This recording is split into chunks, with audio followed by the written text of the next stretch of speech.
Thanks, Krista. We're back. We're about to take these parts out of the mold.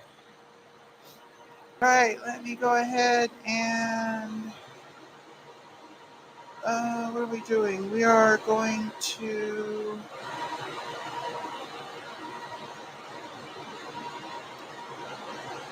try to, here we go. We're live on this place. So let's get the share.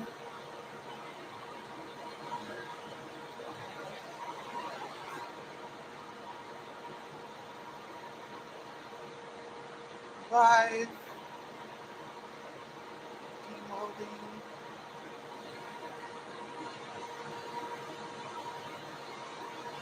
Tanks. So this is like this is the biggest part of rotational molding, is like you're actually making the product. So this is kind of the best part. But it's also like so much work goes into this. So demolding live. All right. So we did our deed. We shared that. My phone's about to go off. How long? Oh, right now. Okay. So it's been half an hour. The fan's been pointing at the molds. If it's really hot, we might add a water mist to that. Like, say if it was 100 degrees. Drive up our table. So pretty much that rail on the floor makes a great line for stay behind that to stay safe. I also use these MaxiFlex gloves. They're from that Jungle website. So 38-844, maybe? Yeah. 34-844. 34-844. So these have these little dots on them, and then those are what saves your fingers from 200-degree temperatures. Sadly, the gloves stop here, and I do have a few scars outside of the gloves from burning myself. You eventually figure that one out. Get our temp readings. 188, 189, 204, 204, 189. Write it down.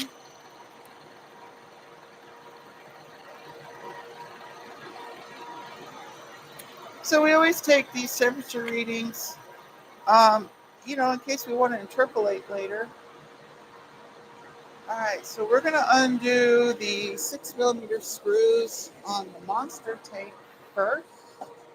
Ooh, perfect time. I use this 90-degree angle gizmo.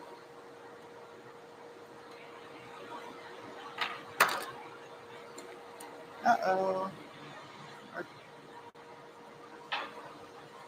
I think our anvil might be wearing out. All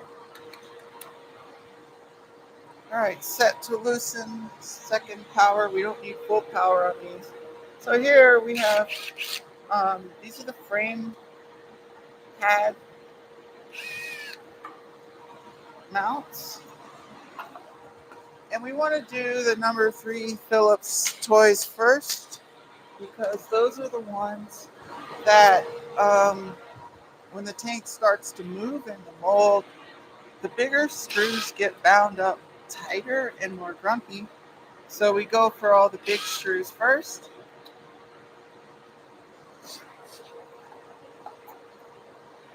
And there's 6 more on the bottom. Notice how I was able to point and not burn myself. Become very aware of the boundaries of your body. Okay, what are you looking at? I could probably move you closer. I'm a little scared to move you too much because if you piss off the Wi-Fi, will go away.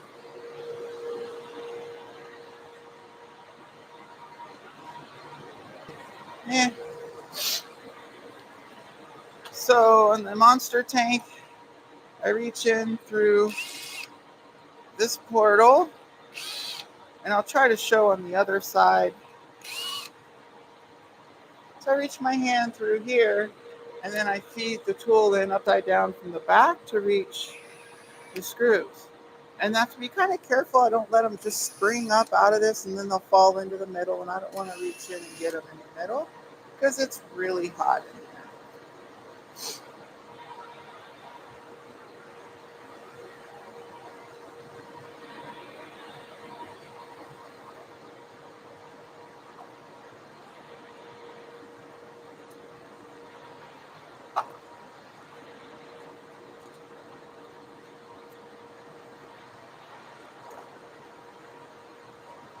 Bring up the tool, so I put it on reverse. Wow, jog is really slow.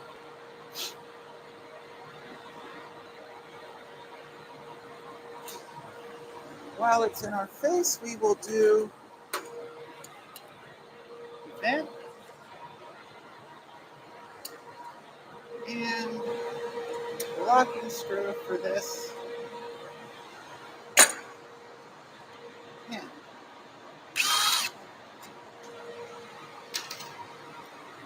I changed to the number 2 Phillips bit.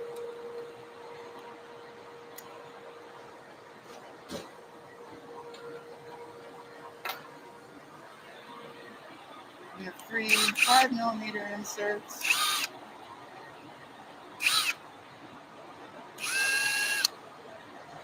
And 3 4mm inserts.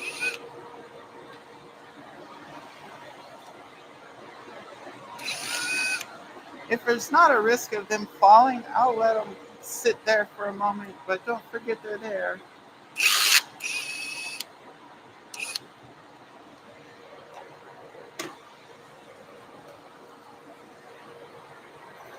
So now this tray is done, especially the screw tray for the MTT. So I'll just put it underneath the bolts tray, and then we're going to do the other tanks inserts now.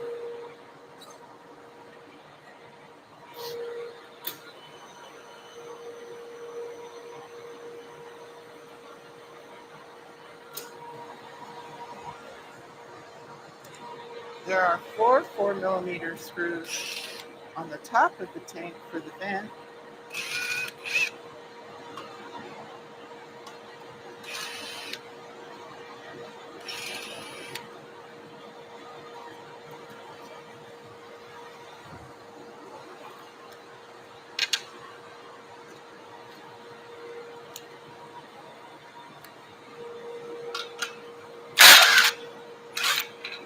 There's a screw to retain the threaded cap.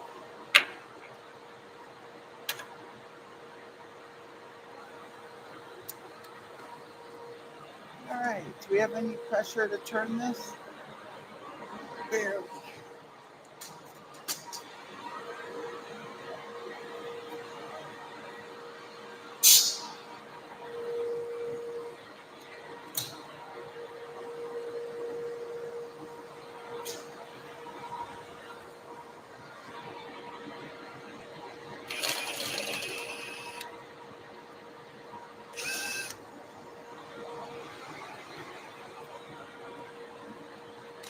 On the Halewood tank,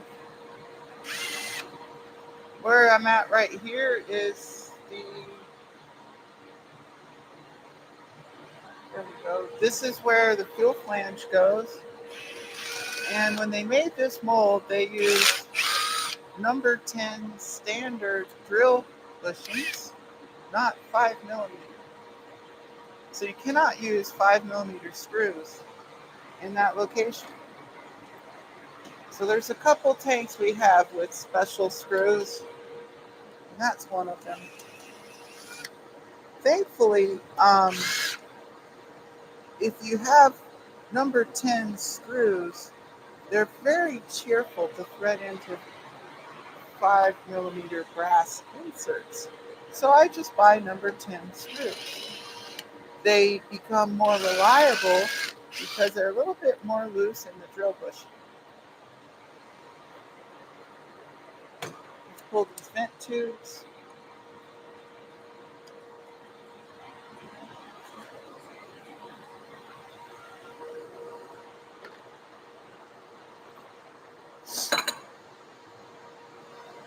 Okay, so we have this pull pin, but you can't do pins if they are above 165. We've got 163, 162. We can do this, so we can continue with this tank.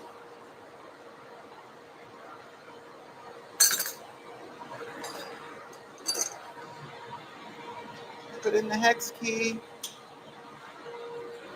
And so when pull pins let go of the plastic, they'll usually make a loud tick sound that sounds like it broke.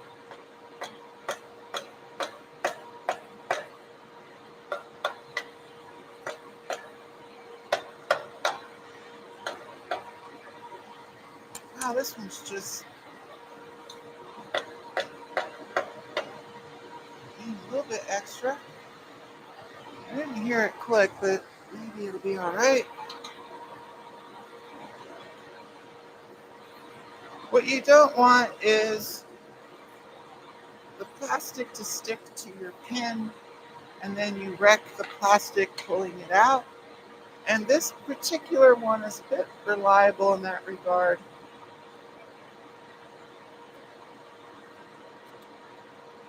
Alright, so that just made a tunnel through the middle of the tank. It's at the bottom of the drain hole.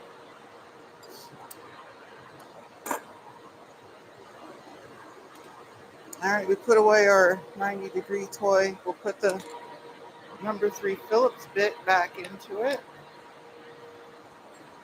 That's how we use it next time we pick it up. Tighten, full power. Get our wrench.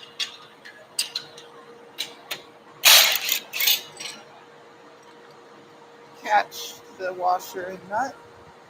You'll notice I don't like dropping things because then I have to bend over and get close to the floor with my 52-year-old self. And, you know, this is hard enough without doing calisthenics on top of work.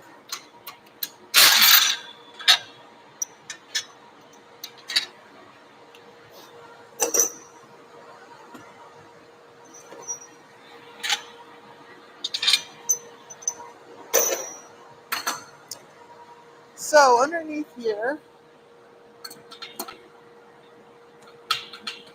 there's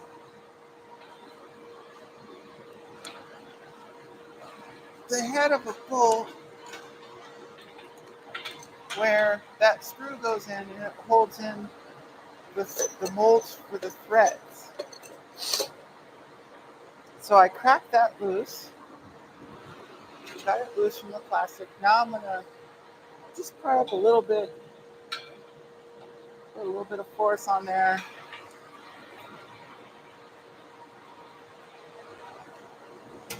We've got the mold broken loose. Let's pull it down a little bit towards me. Now when I pull it out, it might bring the tank with it. So you have to be prepared for that. And it didn't.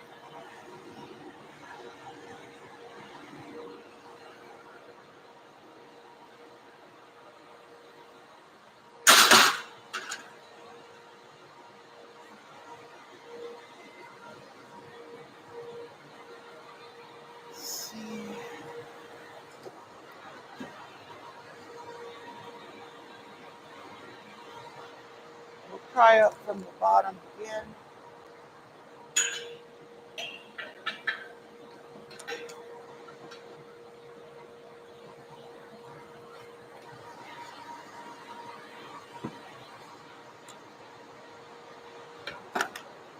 Stubborn.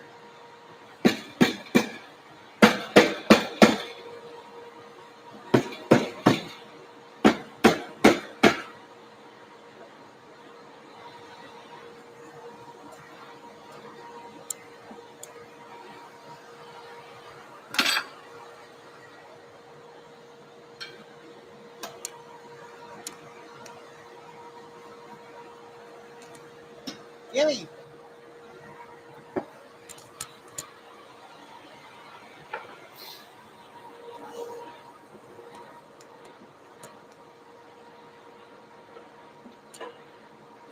Oh, wow, I'm moving the whole freaking mold. What am I forgetting? Am I forgetting something? No?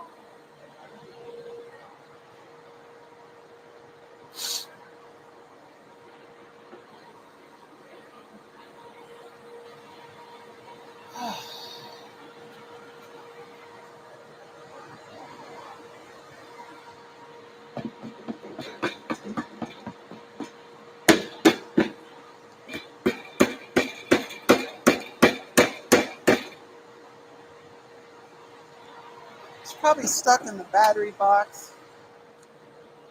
I don't think we're that shy of the mold release. There it goes. I did bonk my head into the frame. Alright, so we're going to try to get a temperature. So it's like, I don't know, 115 on the mold.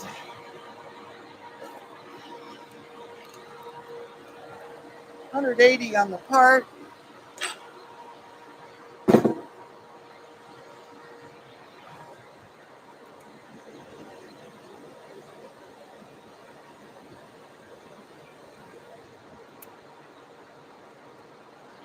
So we'll turn a little bit to see.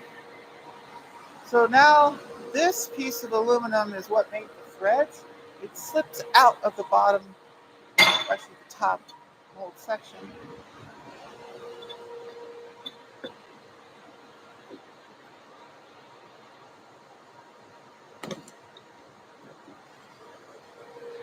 Usually an impulse breaks things free rather than just force.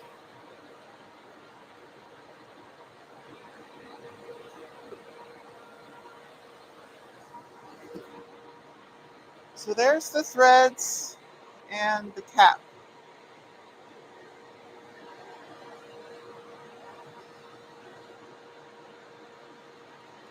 Ouch. That's one. Now I put the cap back in.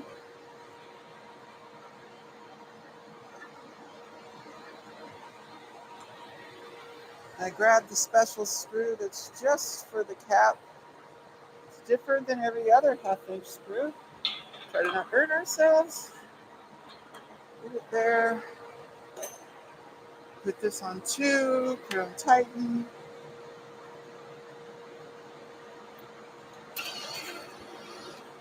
And it's spinning in threaded gizmo.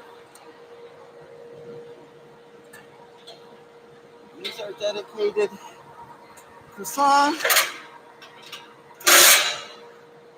So this croissant hinge is just for that purpose, holding that screw. Okay, so we're completely done with this tank. We'll set it aside.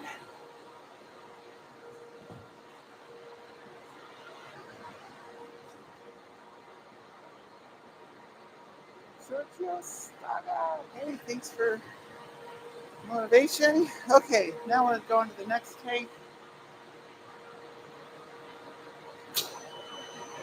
This is the monster tank.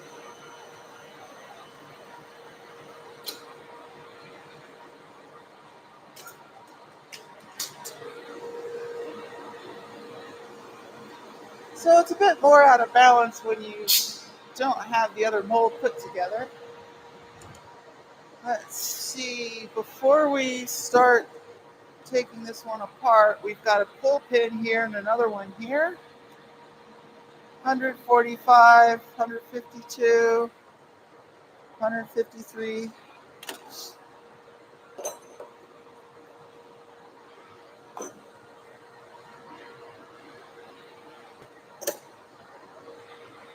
Put the MH tools back in its toolbox. Alright, so this one has a screw threaded into it. It's M6 and I have a nut that helps lock it on to help keep that pin from falling out.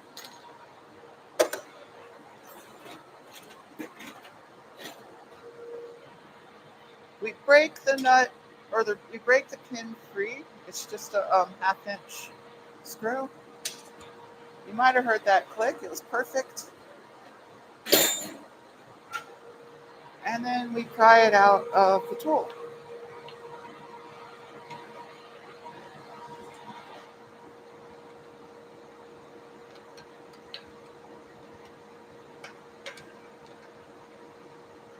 This forms the pivot of the tank that goes under the sink between the rider's legs.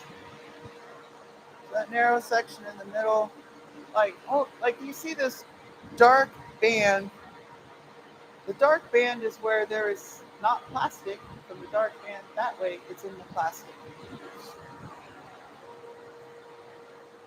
I take its M6 screw, thread it back in, pin, and I put it in the tray. So next we have to pull the pin from in the middle.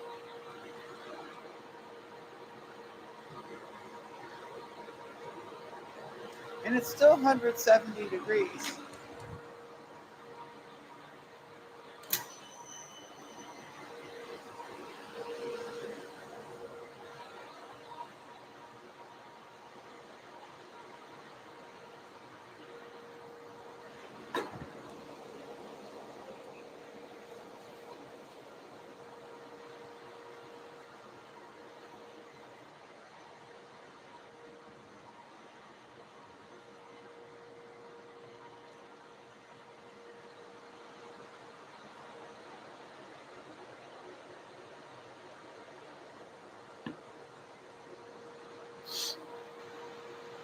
So this is the boring part.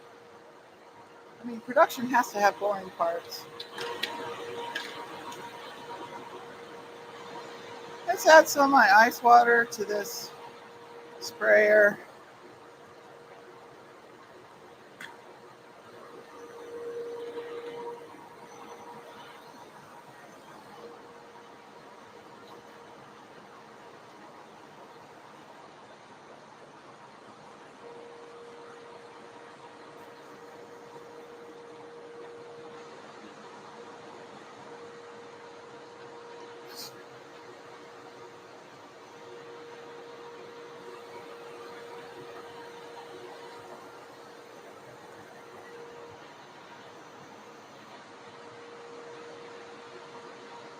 So it's probably a really bad idea to stand where I'm standing and then stick your arm inside moving parts.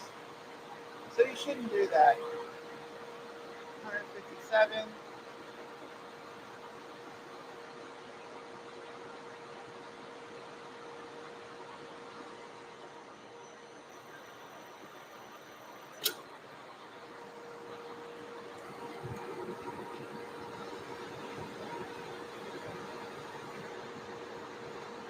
All right, so the highest I can get is like 165. That's what we want.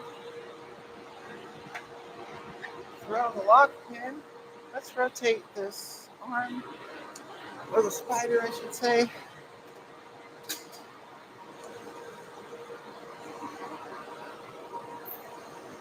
So I point it at kind of my armpit. I grab the wrench that fits on the head of that bolt, and I use this hand around the metal to protect my arm while I reach in. And I'm very careful to maintain pressure on my hand so my arm can't go somewhere else. And so here's that pin.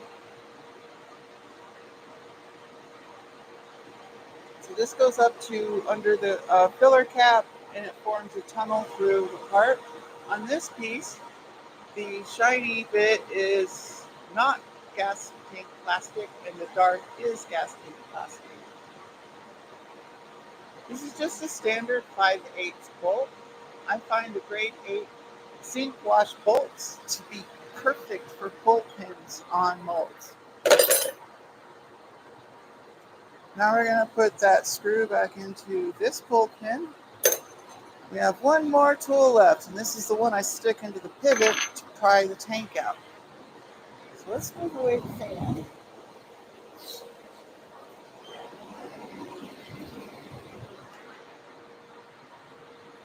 Put this back.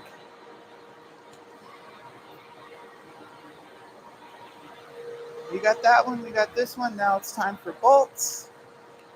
Power on 3, put it on the loose end. You're there.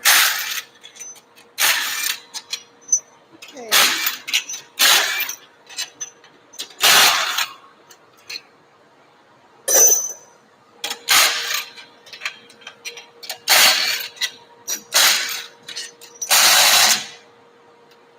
Battery died.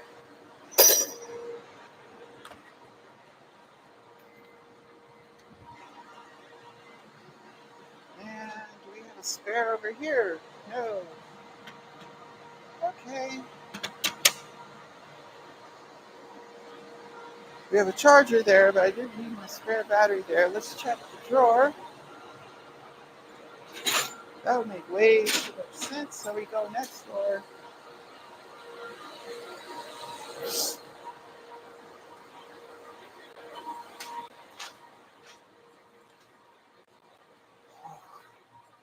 It's so nice over here.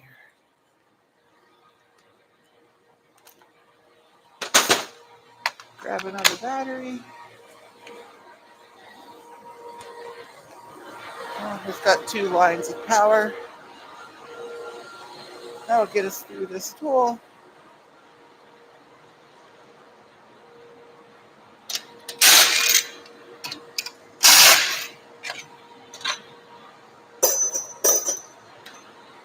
All right, so this sucks a little bit in that we missed a bolt.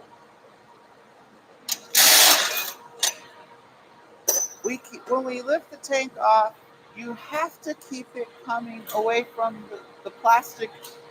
When you lift the mold piece off, you can't let it hit the plastic with the edge or you're going to ding the surface where the customer sees it. So it's kind of crucial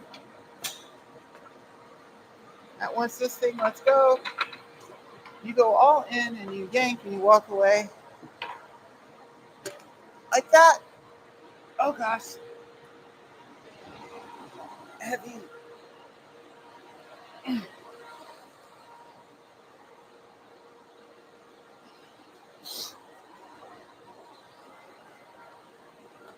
it's not just that it's heavy. I mean, it's hot enough that it'll hurt you if you let it rub you. Oh, that's perfect. We first check the upper surface for any imperfections. I don't see any. I don't see any black spots. Maybe a hint of one right there. I checked the ceiling surface. That's perfect. This tank is good.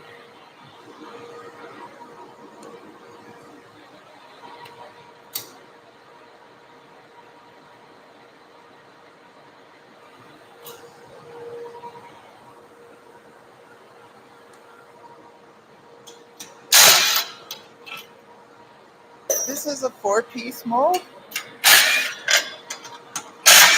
It has the bottom where the frame is, 2 sides, and then the top. Each dimension has to have a direct pull.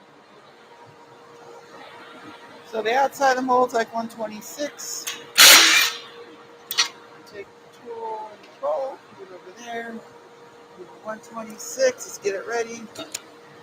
192. Let's call it 185.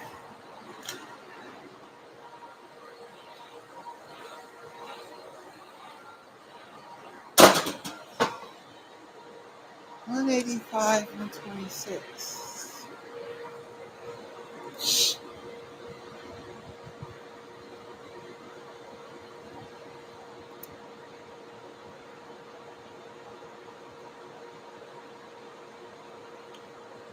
I keep all of my bakes in the logbook.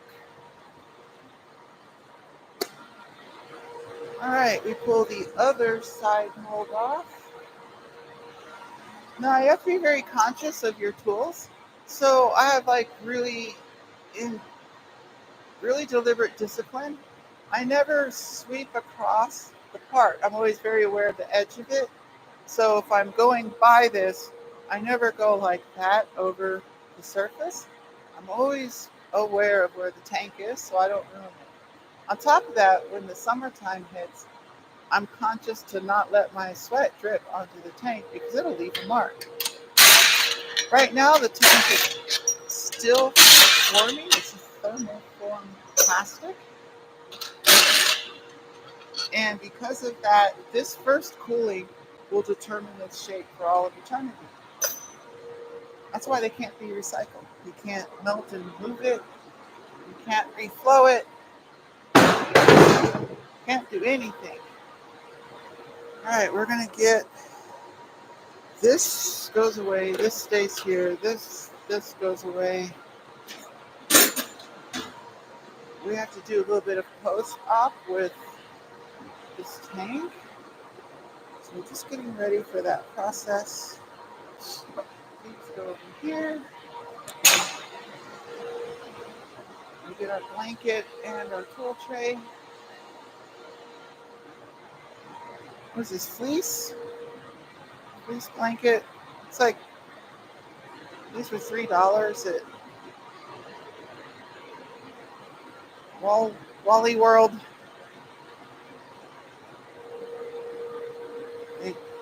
They mostly don't leave marks on the tanks.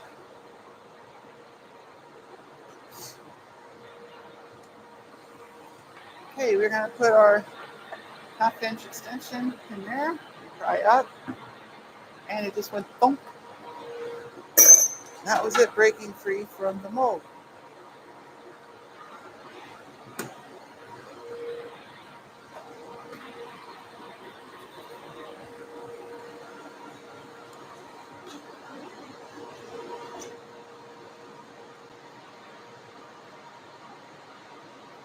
So there's our tank.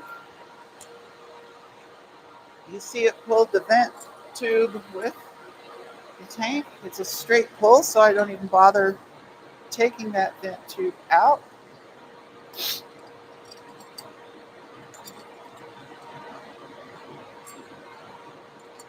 So this plate is a drill guide for when we use the hole saw, but it's also a cooling fixture in that it'll help keep the inserts where they belong while the tank cools and shrinks a little.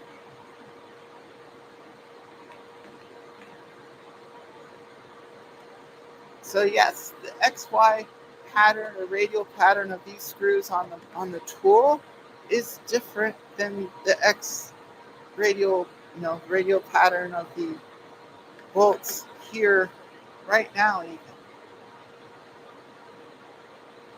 That's why all of our insert screws are on springs, so that as the tank cools a little bit and pulls away,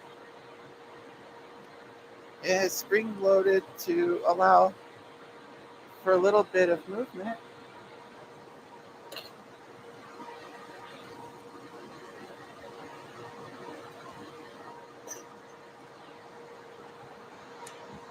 Pick it up to turn it around.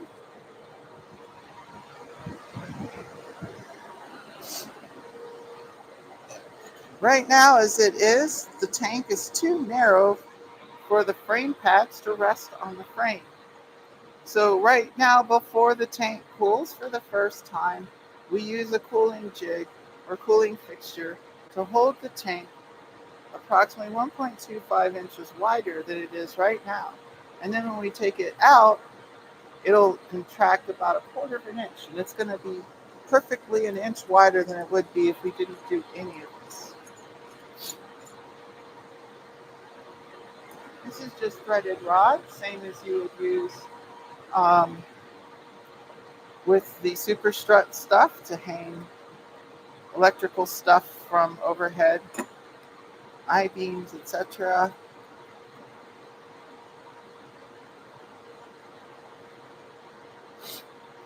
It's 3/8 threaded rod and a pair of 3/8 square washers. I have 6mm screws in the mounting holes, because that's what size they are.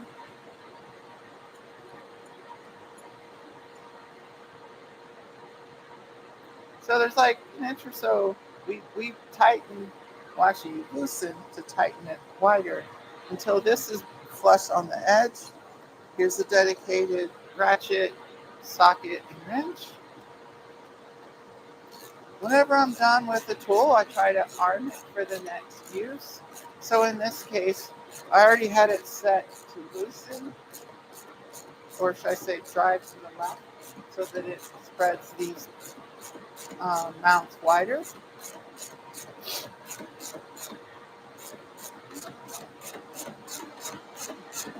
All right, we're done. Click it the other way so it's ready when we come back. I especially adhere to that practice because it's backwards, so if it's always ready to go, I don't ever have to think about the process. So there we go. Thanks a lot for watching. Let's see, how's our oven temperature? We're at 198. We can turn this thing off.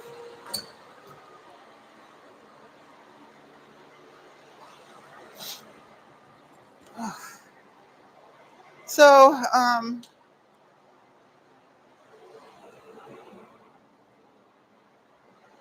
we keep the oven recirculating its air until it is down to 200 Fahrenheit, and then we can turn off the blowers, and that's fine. That's what the people who made the oven said. So that's what we do. Oh wow! So pretty roasty. It's really roasty in the summertime. So the thing to do is, if you have air conditioning in your building, you route your own special vent to right above where you stand and just have it shower you with cool air. So thanks for watching, and probably go live tomorrow. Maybe, maybe not. I'm not too sure. I've already have great videos of prepping both of these tanks. So the steps to turn this into a sellable product are parts 1 through 8 in our playlist for the MTT43. And I'm pretty sure I already have the steps to do the MH51 tank. If I do not, I will record that. But I'm pretty sure that is in the playlist where I saved this live video. Is the MH51 playlist. Thanks a lot. We'll see you later.